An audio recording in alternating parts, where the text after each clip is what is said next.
லக்ஷ்மி ஸ்ரீ சமையலறையில் இன்றைக்கி வந்து ராகி மாவு வச்சு ஒரு லட்டு எப்படி செய்கிறதுன்னு பார்க்கலாங்க. நம்ம டேஸ்ட் வந்து ரொம்ப நல்லாயிருக்குங்க. குழந்தைங்களுக்கு நீங்கள் செஞ்சு வச்சு இது மாதிரி கொடுக்கலாங்க. வாங்க அதுக்கு என்னென்ன தேவை அப்படி வந்து நம்ம எப்படி செய்கிறதுன்னு பார்க்கலாம். கேஸ் பற்ற வச்சுட்டு ஒரு கடாய் வச்சுருக்கேங்க.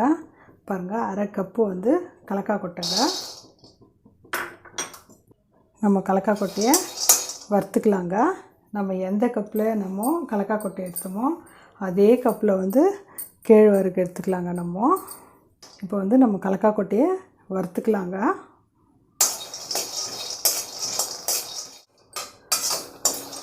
பாருங்க, ஸ்லோவாக வச்சு நம்ம கலக்காய் கொட்டையை வறுத்துட்டோங்க.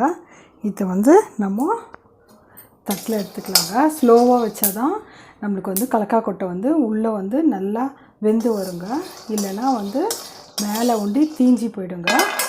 உள்ளே வந்து சரியாக நம்மளுக்கு வறுபடாது. பாருங்கள், கலக்காய் கொட்டை வறுத்த கடாயிலே நம்ம வந்து ஒரு 1/4 கப்பு வந்து எள் எடுத்துக்கலாங்க. அரை கப்பு கலக்காய் கொட்டை, 1/4 கப்பு வந்து எள்ளுங்க. நீங்கள் கருப்பு எள்ளு கூட எடுத்துக்கலாங்க. டேஸ்ட்டு தான் கருப்பு எள்ளும். நான் இன்றைக்கி வந்து வெள்ளை எள் எடுத்துருக்குறேன். இதையும் நம்ம வறுத்துக்கலாங்க. ரொம்ப வறுக்க தேவையில்லைங்க, கொஞ்சம் வந்து நல்லா வறுத்தா போதுங்க. நம்ம எல்லாம் எடுத்துடலாங்க. நல்லா வறுபட்டுச்சுங்க. எள் எடுத்துட்டு நம்ம 1 ஸ்பூன் நெய் ஊற்றிக்கலாங்க. இப்போ வந்து கொஞ்சமாக வந்து முந்திரி, பாதாம் உங்களுக்கு தேவையான அளவுக்கு போட்டுக்கலாங்க. ஆனால் டேஸ்ட் வருங்க. இது நம்ம போட்டோம்னா இது நெய்யிலே வறுத்துடலாங்க. நீங்கள் வேணுன்னா போட்டுக்கலாங்க, வேணும்னா விட்டுடலாங்க.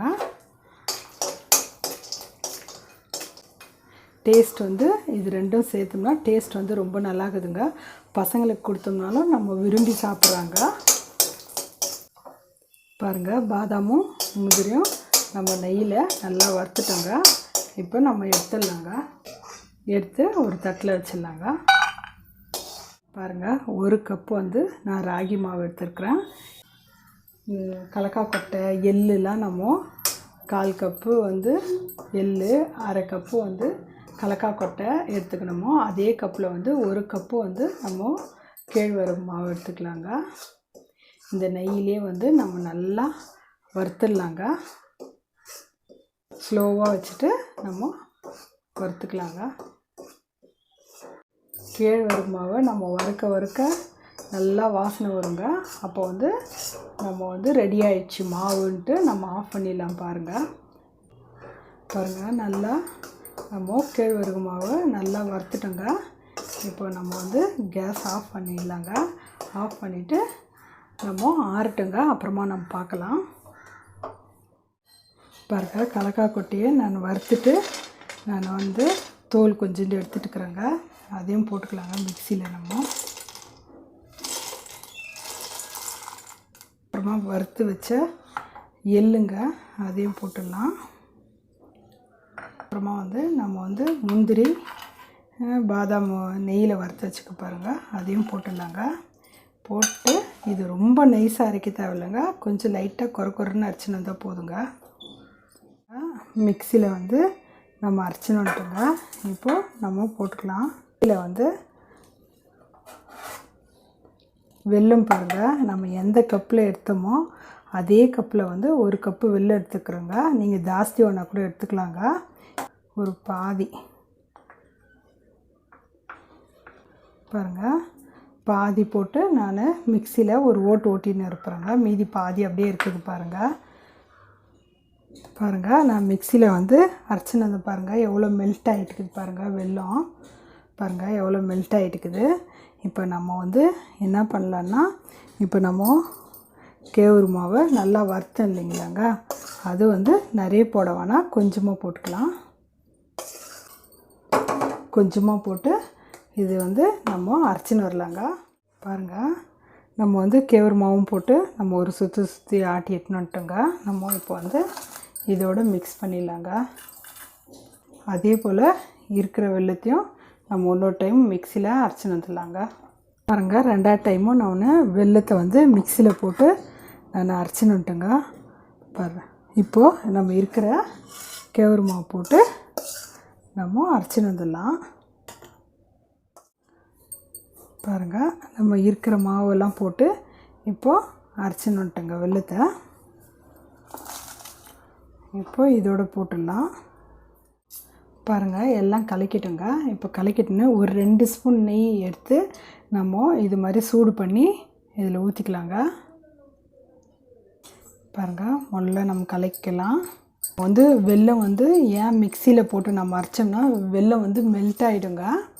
அதனால் நான் மிக்சியில் போட்டு அரைச்சிட்டேங்க. கொஞ்சமாக நெய் தேவைப்படும். பாருங்கள், இப்போது நம்ம உருண்டை பிடிச்சிக்கலாம். பாருங்கள், உருண்டை பிடிச்சி நம்ம ஒரு தட்டில் வச்சுக்கலாங்க.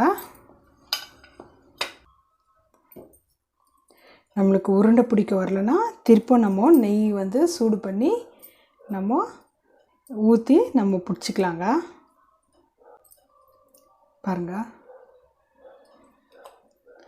எல்லாத்தையும் அதே போல் நம்ம உருண்டை பிடிச்சிக்கலாங்க.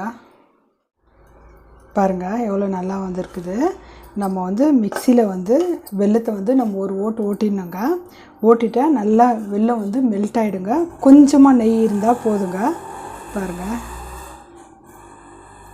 பாருங்கள், நல்லா வந்துக்குது.